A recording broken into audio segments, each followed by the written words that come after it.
오늘 이 시간 우리에게 주시는 하나님 말씀은 신약성경 누가복음 1장 말씀입니다.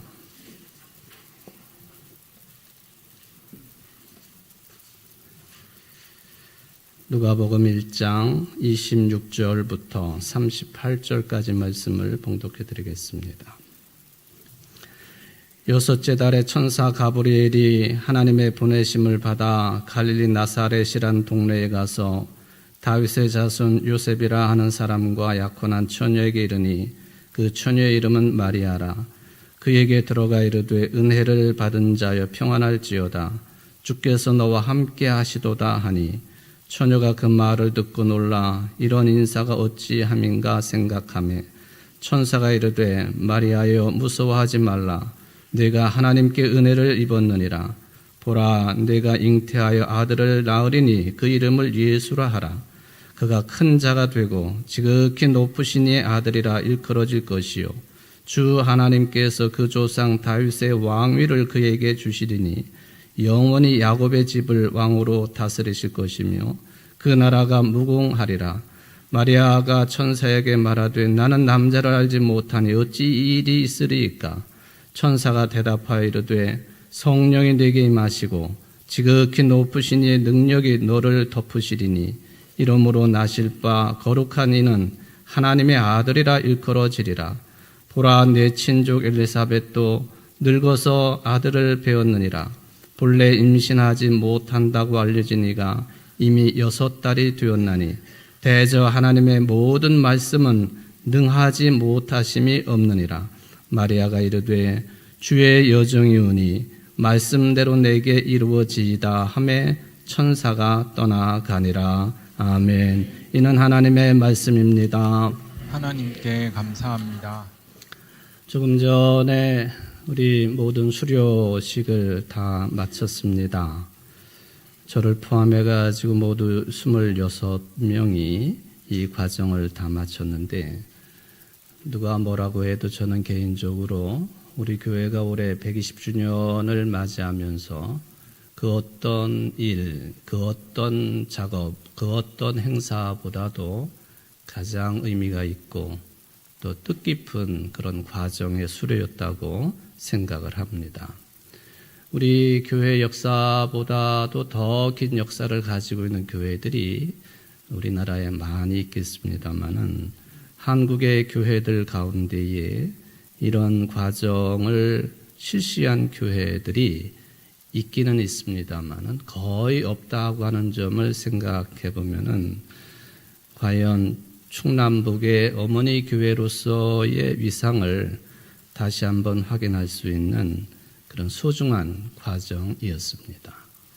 우리 교회를 사람들이 칭할 때에 충북의 어머니 교회다라고도 하지만 조금 더 폭을 넓히면 충남북의 어머니 교회라고도 부릅니다. 왜 충북은 그런 대로 맞는데 충청남도까지 언급이 되면서 어머니 교회라고 할까? 그것은요, 저희 교회가 1934년 창립 30주년을 맞이해가지고 교회 건축을 위해서 헌금 모아놓은 것을 교회 개척을 하는데 사용하는 게 더 의미가 있겠다 해서 교회를 개척해서 그 교회를 청주 제2교회라고 불렀습니다. 그때부터 우리 교회의 명칭이 청주 제1교회가 된 거죠.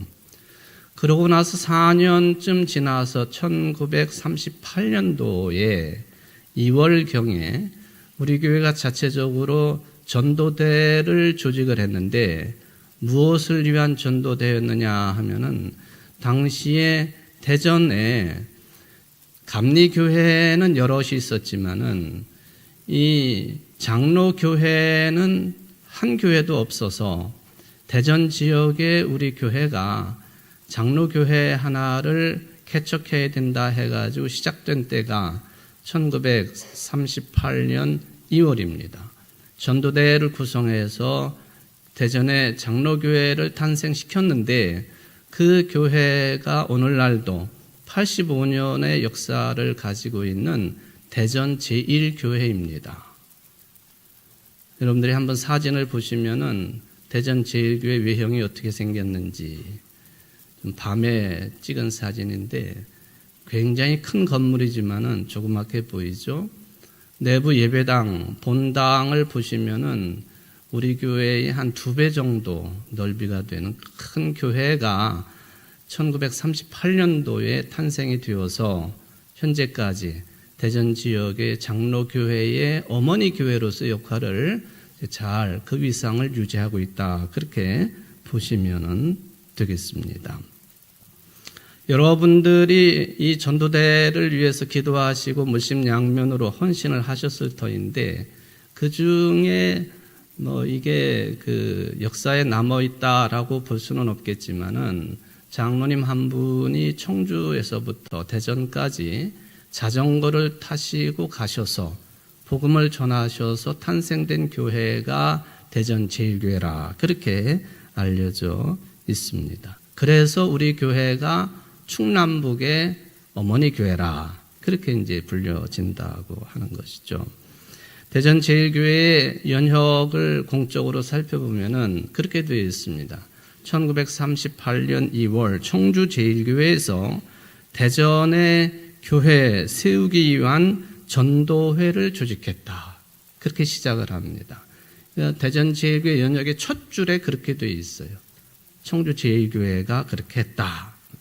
그래서 그해 8월 5일 날 대전부 영정 1정목 우리 교회도 일정시대 때 여기가 1정목 자리입니다. 1정목, 2정목, 3정목, 4정목, 5정목 그렇게 되어 있는데 바로 대전 제일교회도 8월 5일에 대전부 영정 1정목 현재 정동 37번지에 소재 양철가옥 한동을 900원의 교회당으로 매입하고 이전했다. 그리고는 1939년 7월에 초대 목사로 경환 목사님이 부임을 하시는데 이 경환 목사님은 우리 청주 제일교회 6번째 담임 목사님으로 1924년부터 27년까지 시무를 하신 분이세요. 이 경환 목사님이 그 뒤에 우리 교회 시무를 마치시고 20년 뒤에 대전 제일교회 초대 목사로 부임을 하셨다. 이거 대전 제일교회의 역사는 우리 교회로부터 시작되었다 그런 이야기가 됩니다. 참 재미있는 것은 47년도에 이 대전 제일교회가 제2교회를 분립을 했습니다. 그런데 그 교회가 현재 이름이 뭐냐? 대전 중앙교회입니다. 마치 우리 교회가 34년도에 제2교회를 분립했는데 그 교회 이름이 지금 청주중앙교회인 것처럼 대전 중앙교회가 대전 제일교회가 최초로 분립해가지고 세워진 교회다. 그러니까 우리 교회의 역사의 궤적을 그대로 쫓아간 듯한 느낌을 받는 그런 이야기입니다. 그뿐만 아니라 47년에 3교회, 48년도에 4교회, 5교회, 6교회까지 54년도에 7교회, 59년도에 8교회, 61년도에 9교회, 64년도에 10교회, 76년도에 11교회, 77년도에 제12교회까지 분립 개척한 교회.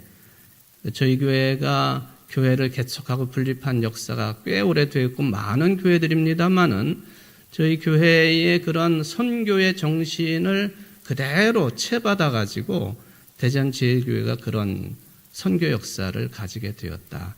물론 77년도에 그 교회도 교회 개척, 분립을 단산을 했습니다. 그 뒤에는 이제 그런 역사가 없기는 합니다. 자, 충남북의 어머니 모교회라 하는 그 표현이죠. 여러분, 우리 교회가 충남북의 어머니 교회이기는 합니다만은 2000년의 교회 역사를 통해서 살펴보면요, 교회를 어머니라고 부른 역사가 굉장히 오래됐습니다. 처음으로 교회는 어머니다라고 하는 이 말을 하신 분이 4세기경에 활동을 했던 북아프리카의 알제리 출신인 성 어거스틴이라고 하는 분이에요. 그분이 그런 표현을 사용을 했습니다. 그런데 어머니 교회만 이야기한 것이 아니라 하나님을 아버지로 교회를 어머니로라고 하는 그런 표현을 사용을 했다는 것이죠. 그러니까 교회가 한 역할을 보면 마치 어머니의 자궁과 같은 그런 역할이다. 그리고 교회는 성도들을 하나님에 대하여, 예수님에 대하여, 성령님에 대하여, 또는 교회 역할에 대하여, 세상에서 빛과 소금 누룩의 역할에 대하여 양육을 책임진 신앙 공동체이기 때문에 교회는 어머니다. 그런 표현을 사용을 했다 하는 것이죠. 굉장히 중요한 표현이 되겠습니다. 4세기경에 성 어거스틴이 이렇게 표현을 했는데 그 뒤에 한 1200년 정도 지나고 나서 그때가 16세기입니다마는 종교개혁 시대이죠. 종교개혁 운동의 2세대인 칼빈 선생님이 비슷한 이야기를 했습니다. 기독교 강요에서 교회를 어머니라 그렇게 부르면서 이렇게 이야기를 합니다. 하나님을 아버지로 섬기는 사람에게는 교회가 어머니가 되어야 한다. 어머니가 우리를 잉태하고 낳고 양육하신 것처럼 교회는 성도들의 영적인 생명을 양육하는 어머니의 자궁, 어머니의 품과 같기 때문에 하나님을 아버지로 섬기는 사람에게는 교회가 어머니가 되어야 된다 하는 참 귀한 말씀을 남겨 놓았습니다. 이렇게 교회가 어머니 역할을 하는 신앙 공동체라고 할 때에 몇 가지 중요한 내용들이 구체적으로 확인이 됩니다. 그 첫 번째가 뭐냐? 교회가 어머니라고 한다면 교회 안에 지체들인 여러분들은 모두 다가 형제 자매 지간들이라는 거예요. 그렇죠? 어머니인 교회 안에 들어있는 각자 다른 사람들이지만은 그리스도 안에서 형제 자매 관계로 얽혀 있다는 거예요. 굉장히 중요한 말씀입니다. 폴 트루니에라고 하는 분이요, 사람이 혼자서 할 수 없는 두 가지 일이 있는데 하나는 뭐냐 하면은 그거는 결혼하는 일이다 그랬습니다. 결혼은 혼자서는 못하는 것 아니에요. 혼자서는 할 수 없는 일 첫 번째 결혼, 두 번째가 그리스도인이 되는 것, 이게 혼자서는 할 수 없는 일이라고 했습니다. 그러니까 교회는 처음부터 지금까지 앞으로 주님 오실 때까지 공동체성을, 형제 자매가 모여있는 공동체성을 벗어날 수 없도록 되어 있다는 것이죠. 한 피바다 한 몸일은 형제요 자매들이다. 이 교회가 어머니라고 할 때 확인할 수 있는 중요한 내용. 두 번째는 어릴 때에는 어머니의 손길이 절대적으로 필요하지 않습니까? 그런데 다 크고 장성하게 되면은 반드시 성경에서도 예수님이 결혼에 대해서 말씀하실 때도 그랬지만은 이 어머니를 떠나게 되어 있습니다. 아무리 교회가 좋다고 해도요, 항상 24시간 내내 교회 안에 머물 수 없는 거예요. 물론 교회 안에 있는 것이 훨씬 더 편안하고 안락하고 익숙하겠지만은 장성한 그리스도인이라고 한다면, 장성한 신앙인이라고 한다면 예수님께서도 그렇게 하라고 말씀하신 것처럼 세상에 나가가지고 빛이 돼야 되고 소금이 돼야 되고, 우리 청주 제일교회가에 있는 것처럼 세상에 누룩이 돼야 되는 거예요. 만약에 그렇지 않냐고 언제나 교회 품 안에 머물러 있으려고 한다면 히브리서 5장 12절 이하에 있는 것처럼 젖만 먹고 단단한 음식을 먹지 못하는 어린아이예요. 다 크고 나이 먹었지만은 신앙적으로 보면, 영적으로 보면은 어린아이에 불과한 것이다. 그런 이야기죠. 또 하나, 어릴 때에는 어머니의 도움을 전체적으로 받지만은 장성한 후에는 어머니를 돌봐야 된다는 것이죠. 이건 우리 육신의 관계도 마찬가지지만은 교회가 어머니라고 할 때에도 마찬가지입니다. 장성한 후에 어머니를 도와야 된다. 요즘에 한국의 교회가 많은 지탄의 대상이 되고 있지 않습니까? 어머니가 아프다는 거예요, 지금. 교회가 중병에 걸려 있어요. 이 중병에 걸려 있는 어머니인 교회를 장성한 그리스도인들이 이제 돌봐야 된다는 거예요. 모른 채 하지 말고 시간을 드리고 헌금을 드리고 또 자기의 재능을 드리고 돌봐야 돼요, 일단은 교회를. 이게 교회가 어머니다라고 할 때 우리가 좀 생각을 해봐야 될 중요한 내용들이 아니겠는가 하는 것이죠. 어찌 보면은 세상이 각박해져 가지고요. 우리의 육신의 어머니도 마찬가지지만은 어머니인 교회가 언제나 사랑의 대상이기도 하지만은 안타까움의 대상이 됐다 하는 거예요. 놓치지 말아야 됩니다. 오늘 본문을 보면은 계절에 맞지 아니한 예수님 탄생에 관한 그런 내용이기는 합니다만은 제가 이런 주제를 가지고 설교를 준비하면서 참 적당한 내용이 들어있는 본문이다 생각이 됩니다. 천사의 이야기도 있고 그렇지만은 최종적으로 보면은 예수의 어머니가 될 마리아라고 하는 이 처녀가 나는 주의 종이오니 하나님의 말씀대로 되기를 바랍니다. 이 위대한 신앙 고백을 한 거예요. 이게 우리 단어로 표현하면 절대적인 순종, 복종, 겸손의 모습이죠. 이게 오늘날 어머니 교회를 생각할 때 우리가 갖춰야 될 그런 내용 중에 하나다라고 볼 수가 있겠습니다. 여러분, 유대 사회에는 조혼 풍습이 있거든요. 성인을 몇 살 정도면 성인으로 치느냐, 12, 13살 정도면 성인이라고 쳐요. 그 얘기는 뭐냐면 결혼할 수 있는 때다 그런 이야기예요. 그러니까 마리아가 가브리엘 천사로부터 네가 아들을 낳을 것이다 하는 그 소리를 들은, 수태고지를 들은 때가 한 많아야 15살 정도? 사람의 인식이나 또는 어떤 이성이나 이런 판단으로 보면 도저히 있을 수 없는 얘기를 들은 거예요. 우리 인식의 한계죠. 그런데 마리아는 믿음으로 하나님께서는 못하실 일이 없으신 분이시다 하는 신앙 고백과 함께 나는 주의 여종이오니 하나님의 말씀대로 주의 뜻대로 이루어지기를 바랍니다 하는 순종의 대표적인 인물이 되었다라고 하는 것을 확인해 볼 수 있습니다. 마리아는 자신을 여종으로 낮추어요. 여종으로. 그리고 천사의 말이 즉 하나님의 말씀이 자기에게서 이루어지기를 원했습니다. 이성적으로 보면 일어나서는 안 되는 일이지만은 하나님의 뜻이면은 내가 거기 절대 순종하겠습니다. 그 이야기죠. 그런데 예수의 어머니가 되는 마리아만 그랬던 것은 아니에요. 예수의 아버지가 된 요셉도 마찬가지였습니다. 2세기에는 이 아버지 요셉이요, 아주 힘없는 노인으로 표현이 되었습니다. 그러다가 한 1000몇백 년이 지난 뒤에 14세기 정도 되니까 이 요셉의 위상이 높아졌어요. 성인의 반열에 올라서게 되었습니다.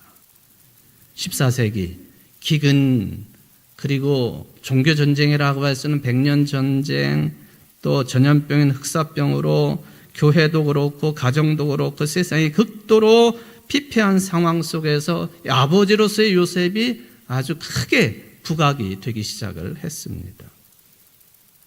성경 기록에 보면은 헤롯 왕이 태어났다고 하니까 이걸 죽여야 되겠거든요. 그러니까 왕이 태어났다고 하는 그 시점을 기준으로 해가지고 그 비슷한 또래의 남자아이들은 다 죽입니다.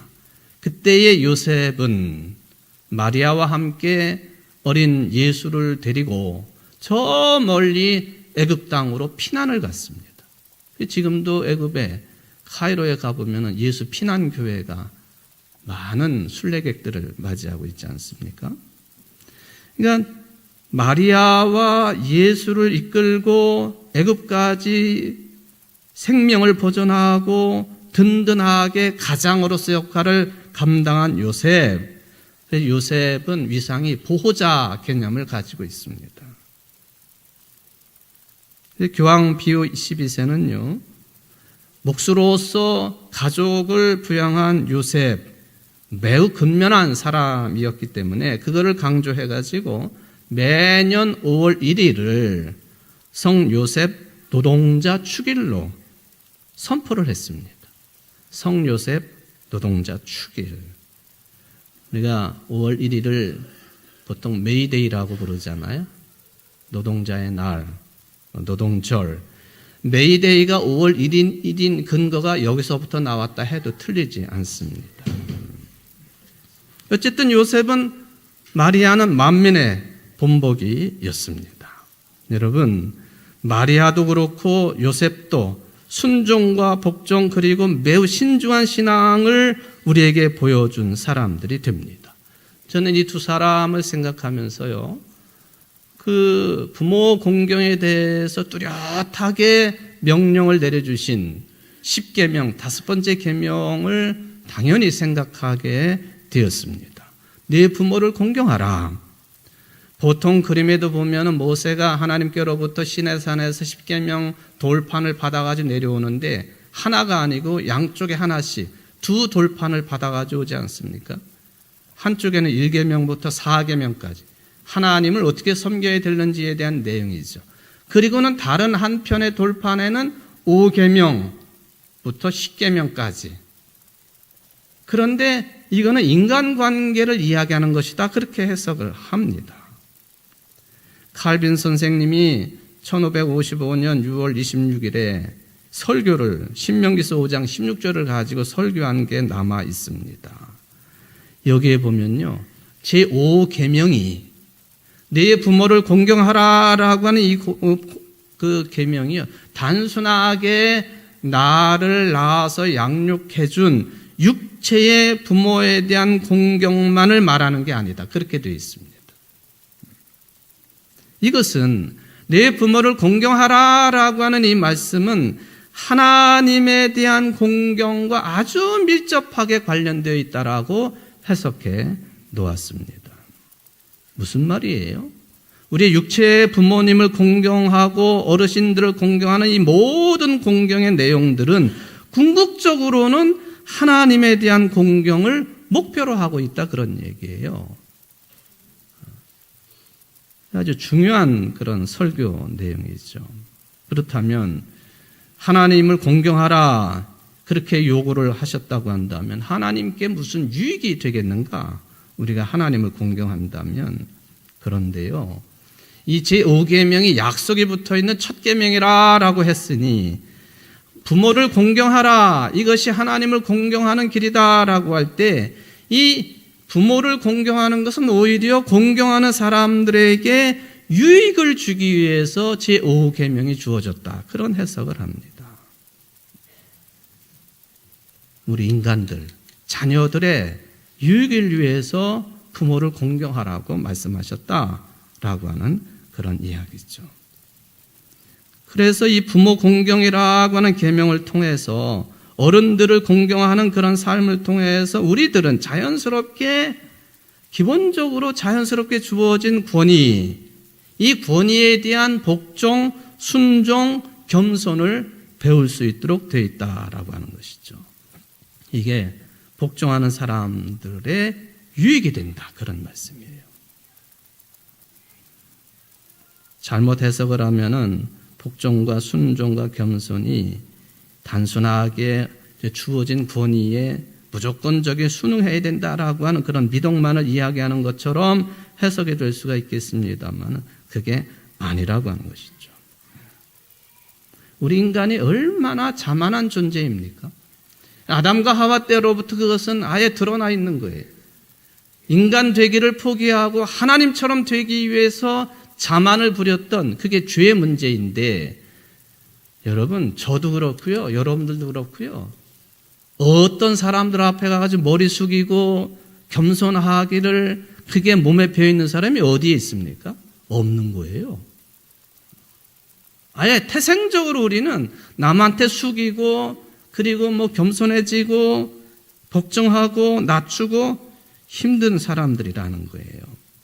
그러니까 이것을 죄 때문에 그런 모습이 된 것을 아시는 하나님께서 내 부모를 공경하라, 이걸 통해 가지고 하나님 공경까지 연결되도록 5번째 계명을, 약속이 붙어있는 첫 계명을 주신 것이다 라고 하는 그런 말씀이 되겠습니다.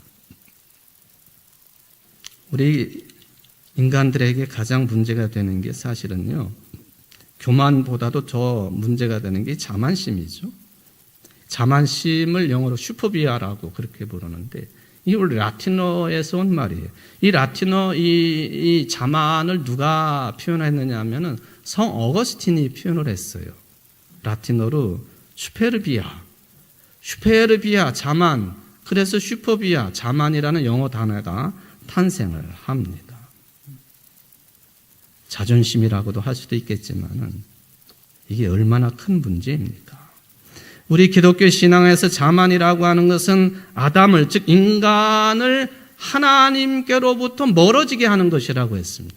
돌아서게 하는 것, 자신을 높여가지고 하나님과 같이 되려고 하는 것, 결국에는 하나님으로부터 떠나는 것, 이게 슈퍼비아, 자만이라고 했어요. 이스라엘 사람들의 속담에 보면요, 지옥이라고 하는 게 뭐냐 하면은 이게 죄와 관련이 있는데요, 지옥은 하나님으로부터 떨어진 거리만큼이 지옥이다 했습니다. 하나님으로부터 떨어진 거리만큼이 지옥이다. 그럼 천국은 하나님께 가는데 하나님께 가는 남은 거리, 그게 천국이다, 그렇게 표현을 합니다. 의미 있는 그런 속담이지요. 그러니까 우리 인간들이 자만심을 버리고 죄에서 벗어나서 하나님께 돌아가는 것, 이걸 구원이라고 그러는 건데, 이게 겸손한 순종과 복종으로부터 시작된다는 게 기독교의 가르침입니다. 그러니까 부모를 공경하는 것, 순종하는 것은요, 부모에게 순종하고 복종하는 것은 이게 그냥 단순하게 나를 낳아주신 분이기 때문에 공경한다, 그걸 훨씬 넘어서는 거예요. 신앙적인 개념이 거기엔 들어있다. 사무엘상 15장 1절에 보면 사무엘이 사울에게 순종이 제사보다 낫고 듣는 것이 순양의 기름보다 낫다 했지 않습니까? 어떤 분이요, 이 순종이라고 하는 단어를 어떤 단어로 바꿨느냐 하면은 경청이라고 그랬습니다. 경청. 듣는 거죠. 근데 하여튼 온 마음과 정성을 다 해가지고 상대방의 이야기를 듣는 거 경청이죠. 또는 경외심을 가지고 듣는 것, 경청이죠. 듣는 것, 경청. 이게 귀한 것이다. 예수님께서도 그런 종류의 말씀을 하셨지만은 예수님 자신이 이 겸손과 순종과 복종의 상징이신 분이에요. 죄가 인간들 사회를 괴롭힐 때에 예수님은 아버지에 대한 절대적인 순종으로 이 인간들에게 주어진 죄를 대속하신 분이시죠. 그러니까 내 뜻대로 마옵시고 아버지의 뜻대로 하옵소서. 바티칸의 베드로 대성당에 들어가면 입구로부터 왼쪽으로 꺾어서 들어가면 오른쪽에 아주 큰 조각상이 있어요. 미켈란젤로의 피에타라고 하는 조각상이죠. 예, 십자가상에서 죽은 예수를 한 손으로는 끌어안고 있고 한 손은 하늘을 향해 있는 것처럼 보입니다. 하나님, 나는 아들을 바치기까지 순종했습니다. 예수님이 돌아가셨지만은 나는 내 뜻대로가 아니라 아버지 뜻대로 순종했습니다. 피에타라고 하는 저게 하얀 대리석으로 만든 조각인데 저 질감 표시를 한번 보십시오. 대리석으로 어떻게 저렇게 만들어낼 수 있을까? 근데 그 정신이 중요한 거예요. 죽기까지 순종하신 분, 아들을 죽기까지 내놓고 순종하신 마리아, 이 겸손의 순종과 복종이 하나님께 나아가는 가장 유일한 길이다 라고 하는 것을 우리는 늘 명심을 해둘 필요가 있다 하는 것이죠. 그래서 이 부모에게 순종하라라고 하는 5번째 계명, 다른 모든 계명들의 전제입니다. 6, 7, 8, 9, 10번째까지 모든 계명의 전제가 되는 거예요. 제5계명부터 이 5계명의 정신이 나머지 계명들을 이 5계명으로부터 비롯된 것이다. 그런 얘기예요. 철저한 자기 부정을 통해 가지고 슈퍼비아 자만을 극복함으로써 하나님에게로 돌아서기 전까지 인간은 결코 살인의 문제도 해결할 수 없고 간음의 문제도 해결할 수 없고 도적질하는 문제도 해결할 수 없고 이게 그렇게 되어 있다 하는 이야기가 되겠습니다. 사랑하는 성도 여러분, 왜 하나님께서 우리를 낳아주신 부모에게 순종하라고 하셨을까? 1차적으로 여러분들에게 유익이 되는 일입니다. 믿으시기 바랍니다. 더 본질적인 문제는 우리같이 자만한 인간들을, 겸손할 줄 모르는 인간들, 우리로 하여금 이 말씀에 순종하게 하고 복종하게 함으로 인하여서 하나님으로부터 떨어져 있는 죄인인 우리들로 하여금 하나님께 가까이 가도록 천국의 삶을 맛보도록 하시기 위하여 네 부모를 공경하라 하는 말씀을 주셨다고 하는 것을 확신하고 받아들이고 삶으로 이루어 가시는 여러분들 되시기를 주의 이름으로 축원을 드립니다. 자비하신 하나님 아버지 감사를 드립니다. 오늘 어버이 주일을 맞이하여 마리아의 순종을 봅니다. 네 부모를 공경하라라고 하는 이 말씀에 순종해야 됨을 확인을 합니다. 그것은 우리 자신들이 잘 되는 것뿐만 아니라 하나님께 나아가는 것, 하나님께 영광 돌려드리는 첩경이 된다고 말씀해 주셨사오니 순종하고 복종하고 겸손하게 살아갈 줄 아는 우리 모든 자녀들, 하나님의 자녀들이 될 수 있도록 은혜를 베풀어 주옵소서. 예수님의 이름으로 간절히 기도합나이다. 아멘.